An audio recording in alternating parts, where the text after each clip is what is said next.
কল্পনা করতে পারবে না। যেই জিনিস কোনো কান কোনোদিন শুনে নাই, যেই জিনিস কোনো অন্তর কোনোদিন কল্পনা করতে পারবে না।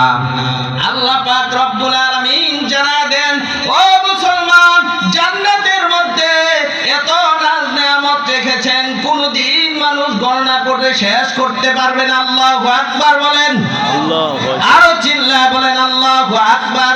ও মুসলমান, জান্নাতের মধ্যে যেমনিভাবে আল্লাহ তাআলা অগণিত নাজ নেয়ামত রেখেছেন, জাহান্নামের মধ্যেও আল্লাহ পাক রব্বুল আলামিন অগণিত শাস্তি রেখেছেন, যে শাস্তির কথা কোনোদিন মানুষ গণনা করে শেষ করতে পারবে না। ও বাবাজি, ভালো করে শুনেন, জাহান্নামের দুইটা শাস্তি হচ্ছে, একটা গরম শাস্তি, আগুনের শাস্তি, ঠিক তদ্রূপভাবে আরেকটা কঠিন ঠান্ডার শাস্তি।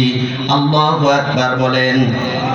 আল্লাহ পাক রব্বুল আলামিন বলেন, জাহান্নাম যাও যাও, তোমাকে আমি দুইটা নিঃশ্বাস ছাড়ার সুযোগ দিয়ে দিলাম।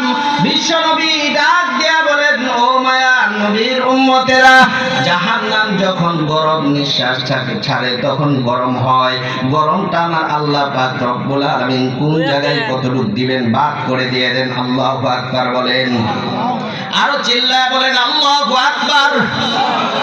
আল্লাহর নবী বলেন, জাহান্নাম যখন ঠান্ডা নিঃশ্বাস ছাড়ে, এই ঠান্ডা নিঃশ্বাসটা যখন দুনিয়ার মধ্যে আসে, তখন দুনিয়াটা ঠান্ডা হয়ে যায়।